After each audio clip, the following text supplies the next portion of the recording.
Jingle All the Way.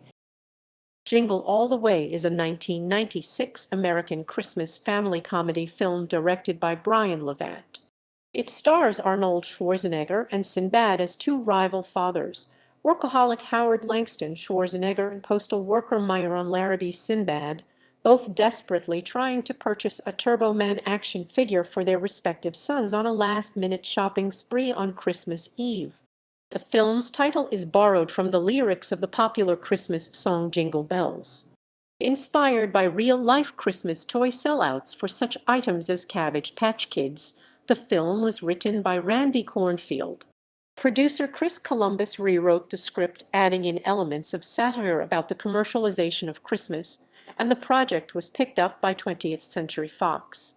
Delays to Fox's reboot of Planet of the Apes allowed Schwarzenegger to come on board the film, while Columbus opted to cast Sinbad instead of Joe Pesci as Myron. Jingle All the Way was set and filmed in the Twin Cities of Minneapolis and St. Paul at a variety of locations, including the Mall of America.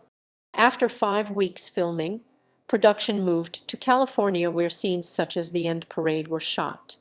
The film's swift production meant merchandising was limited to a replica of the Turbo Man action figure used in the film.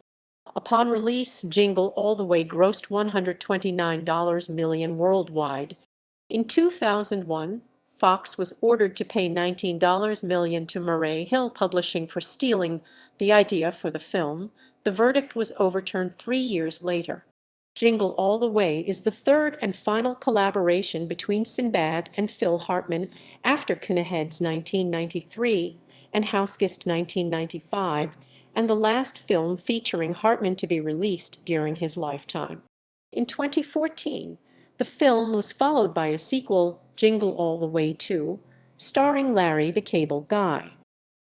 Plot: workaholic Minneapolis mattress salesman Howard Langston loves his wife, Liz, and 9-year-old son, Jamie, but is unable to find time for his family, and often put in a bad light by his neighbor, divorced Ted Moulton, who harbors unrequited feelings for Liz.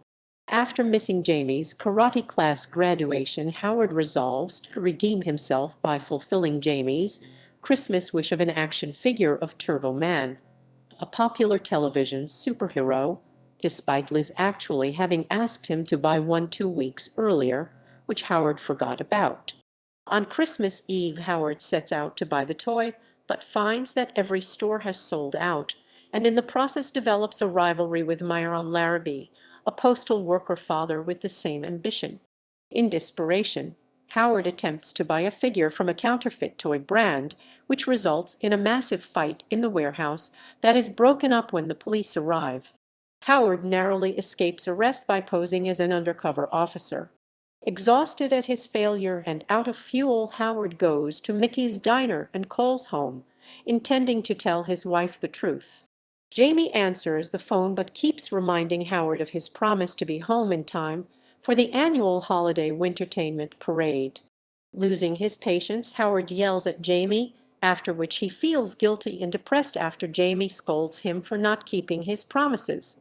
Howard finds Myron at the diner and they share their experiences over coffee, where Myron tells Howard of his resentment towards his own father for failing to get him a Johnny 7 OMA for Christmas.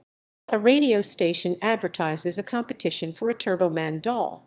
The ensuing fight between Howard and Myron results in the diner's phone getting damaged, forcing Howard and Myron to race to the radio station on foot, where the DJ tells them that the competition was actually for a Turbo Man gift certificate.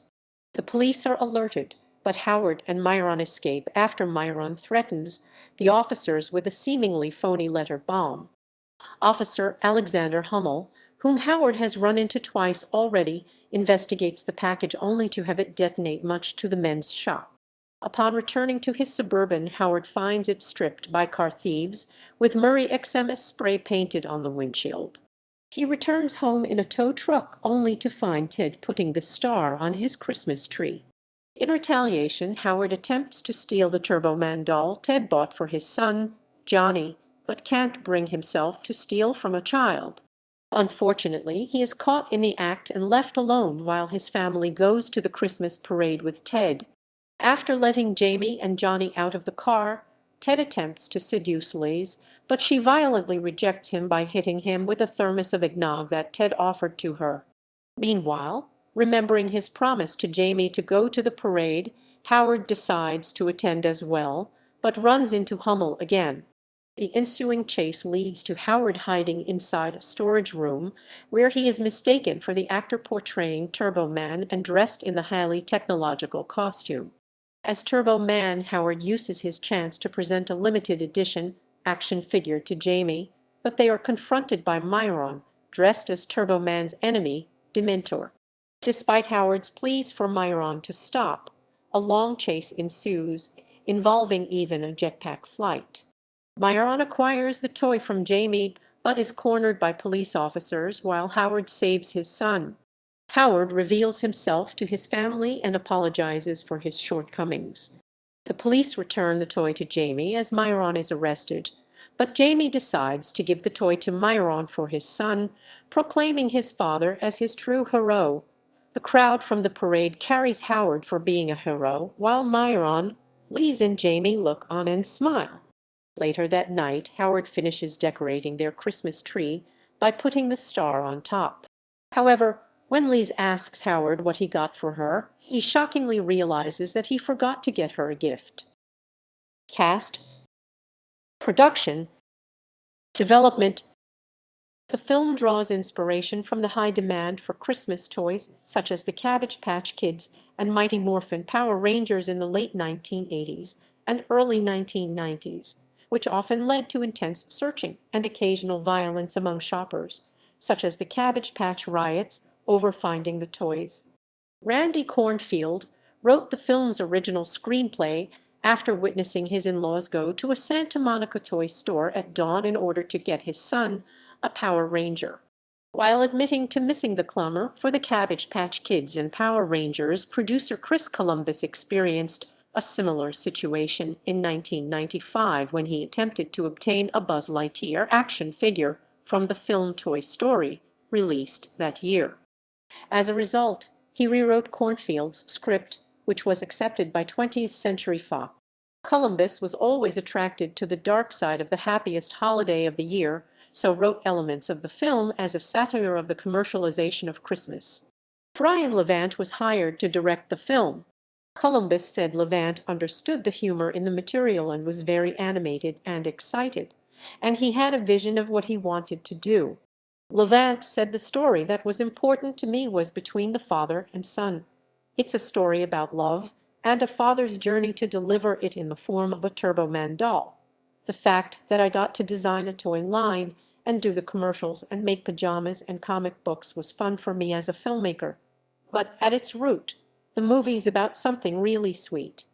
It's about he became available in February 1996 after Foxy's remake of Planet of the Apes was held up again. Columbus also exited that project to work on Jingle All the Way. The film marks Schwarzenegger's fourth appearance as the lead in a comedy film, following Twins 1988, Kindergarten Cop 1990, and Junior 1994. Schwarzenegger was paid a reported $20 million for the role. He enjoyed the film, having experienced last-minute Christmas shopping himself, and was attracted to playing an ordinary character in a family film. Columbus initially wanted Joe Pesci to play Myron. Comedian Sinbad was chosen instead, partly due to his similar height and size to Schwarzenegger. Sinbad was suggested for the part by Schwarzenegger's agent, but the producers felt he was unsuited to the role of a villain as it could harm his clean, family-oriented comedy act and reputation, although Sinbad felt the character would generate the audience's sympathy rather than hate. Furthermore, he missed the audition due to his appearance with First Lady Hillary Clinton and musician Sheryl Crow on the USO tour of Bosnia and Herzegovina, but Columbus waited for him to return to allow him to audition, and, although Sinbad felt he had messed it up, he was given the part. He improvised the majority of his lines in the film. Schwarzenegger also improvised many of his responses in his conversations with Sinbad's character. Filming Filming took place in Minnesota for 5 weeks from April 15, 1996. At the time, it was the largest film production to ever take place in the state. Jingle All the Way was set and filmed in the Twin Cities metropolitan area of Minnesota at locations such as Bloomington's Mall of America, Mickey's Diner, downtown Minneapolis, Linden Hills, residential areas of Edna, and primarily downtown St. Paul. Unused shops in the Seventh Place Mall area were redecorated to resemble Christmas-decorated stores, while the Energy Park studios were used for much of the filming, and the Christmas lights stayed up at Rice Park for use in the film. The Mall of America and the state's semi-wintry weather proved attractive for the studio. Although Schwarzenegger stated that the locals were well-behaved and cooperative, Levant often found filming impossible due to the scale and noise of the crowds who came to watch production, especially in the Mall of America, but overall found the locals to be respectful and lovely people. Levant spent several months in the area before filming in order to prepare. The film uses artistic license by treating Minneapolis and St. Paul as one city, as this was logistically easier. The police are labeled Twin Cities Police in the film. Additionally, the city's Holidazzle parade is renamed the Wintertainment Parade and takes place on 2nd Avenue during the day, rather than Nicollet Mall at night. Levant wanted to film the parade at night, but was overruled for practical reasons. The parade was filmed at Universal Studios Hollywood in California on the New York Street set due to safety concerns. The set was designed to resemble 2nd Avenue. The parade was shot from above by helicopters and stitched into match shots of the real-life street. It took 3 weeks to film, with 1,500 extras being used in the scene, along with 3 custom-designed floats. Other parts of the film to be shot in Los Angeles, California included store interiors, and the warehouse fight scene between Howard and the criminal Santas, for which a Pasadena furniture warehouse was used. Turbo Man was created and designed for the film. This meant the commercials and scenes from the Turbo Man TV series were all shot by Levant, while all of the Turbo Man merchandise, packaging, and props shown in the film were custom-made one-offs and designed to look authentic. Along with Columbus and Levant, production designer Leslie McDonald and character designer, principal production finished in August. Columbus fine-tuned the picture until the last possible minute, using multiple test audiences to see where the big laughs actually lie. Music. Soundtrack. GVT Records released the film's soundtrack album on audio CD on November 26, 1996. It features only 2 of composer David Newman's pieces from Jingle All the Way, but features many of the songs by other artists included in the film, as well as other Christmas songs and new tracks by the Brian Setzer Orchestra. Intrada Music Group released a special collection limited edition of Newman's full 23-track score on November 3, 2008. Track listing. Release. As Schwarzenegger only signed on for the film in February, and the film was shot so quickly, only 6.5 months were available for merchandising instead of the ideal year. As such, merchandising was limited to a 13.5-inch replica $25 Talking Turbo Man action figure and the West Coast exclusive Turbo Man Time Racer vehicle, while no tie-in promotions could be secured. Despite this, several critics wrote that the film was only being made in order to sell the toy. Columbus dismissed its notion, stating that with only roughly 200,000 Turbo Man toys being made, the merchandising was far less than the year's other releases, such as Space Jam and 101 Dalmatians. The film's release coincided with the Tickle Me Elmo craze, in which high demand for the doll during the 1996 Christmas season led to storm mobbing similar to that depicted for Turbo Man.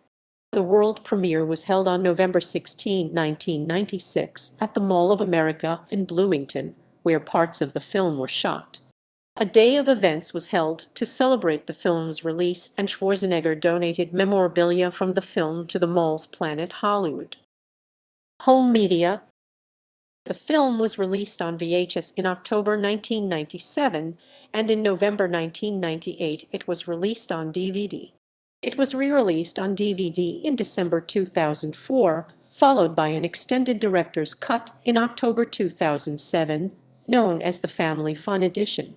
It contained several minutes of extra footage, as well as other DVD extras such as a behind-the-scenes featurette. In December of the following year, the Family Fun Edition was released on Blu-ray disc. Reception. Box office. Opening on November 22, Jingle All the Way made $12.01 million in its first weekend, opening at #4 behind Star Trek, First Contact, Space Jam, and Ransom. It went on to gross $129 million worldwide, recouping its $75 million budget. The film was released in the United Kingdom on December 6, 1996, and topped the country's box office that weekend. Critical response. On Rotten Tomatoes, the film has an approval rating of 17% based on 47 reviews and an average rating of 4.3/10. The site's critical consensus reads, Arnold Schwarzenegger tries his best, but Jingle All the Way suffers from an uneven tone, shifting wildly from a would-be satire on materialism to an antic, slapstick yuck fest. On Metacritic, the film has a score of 34% based on reviews from 23 critics, indicating generally unfavorable reviews. Audiences polled by CinemaScore gave the film an average grade of B+ on an A+ to F scale. Emmanuel Levy felt the film highly formulaic and criticized Levant's direction as little more advanced than a television sitcom. Although he felt that the script did not provide sufficient opportunity for Hartman, Wilson, and Conrad to give exceptional performances, he opined that Schwarzenegger has developed a light comic delivery, punctuated occasionally by an ironic one-liner, while Sinbad has good moments. Neil Jeffries of Empire disagreed, feeling Schwarzenegger to be wooden and Sinbad to be trying desperately to be funnier than his hat, but praised Lloyd as the saving grace of the film. The New York Times critic Janet Maslin felt the film lacked any real plot, failed in its attempt at satire, should have included Myron's only mentioned son, and mostly wasted Hartman, while Levant's direction was listless. Similarly, the BBC Neil Smith criticized the film's script, its focus on the commercialization of Christmas, as well as Schwarzenegger's performance, which shows the comic timing of a dead moose, but singled out Hartman for praise. Chicago Tribune critic Michael Wilmington panned the film. Jack Garner of USA Today condemned the film, finding it more cynical than satirical, stating this painfully bad movie has been inspired strictly by the potential jingle of cash registers. He wrote of Levant's directorial failure, as he offers no sense of comic timing, while pauses in the midst of much of the dialogue are downright painful. Trevor Johnston suggested that the film seems to mark a point of decline in the Schwarzenegger career arc. He concluded the film was a member of the so corny it's good genre, while Arnold delivers plenty of one-liners ripe for soundboard crank callers. Jamie Malinowski of the New York Times praised the film's satirical premise, but felt it was full of unrealized potential because the filmmakers wrongly equate mayhem with humor. Roger Ebert gave the film 2.5 stars, writing that he liked a lot of the movie, which he thought had energy and humor, which would have mass audience appeal. He was, though, disappointed by its relentlessly materialistic view of Christmas and by the choice to go with action and mild violence over dialogue and plot. Kevin Carr of 7M Pictures concluded that while the film is not very good as a form of family entertainment, accolades. Lawsuit. In 1998, Murray Hill Publishing sued 20th Century Fox for $150,000, claiming that the idea for the film was stolen from a screenplay they had purchased from high school teacher Brian Webster entitled Could This Be Christmas? They said the script had 36 similarities with Jingle All the Way, including the plot, dialogue, and character names. Murray Hill president Bob. In 2001, Fox were found guilty of stealing the idea and ordered to pay $19 million, $15 million in damages, and $4 million in legal costs to Murray Hill, with Webster to receive a portion. Laurel died a few months after the verdict, before receiving any of the money. On appeal, the damages figure was lowered to $1.05 million before the verdict itself was quashed in 2004 after a judge decided the idea was not stolen, as Fox had bought Cornfield's screenplay before he or anybody else at Fox. Sequel. Well, over 18 years after the release of the original film, a standalone sequel, Jingle All the Way 2, was released straight to DVD in December 2014.